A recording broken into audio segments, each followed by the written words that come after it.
How to fix WhatsApp fold not showing. Hello guys, if you want to fix WhatsApp folder not showing, first step, click settings, click apps and notifications, click apps and wait a second for loading. Scroll down for search your app WhatsApp, or click here and search WhatsApp.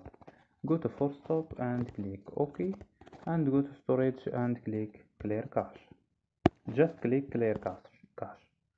After these steps, you can turn off your Wi-Fi and turn on your Wi-Fi, or turn on airplane mode and turn off airplane mode.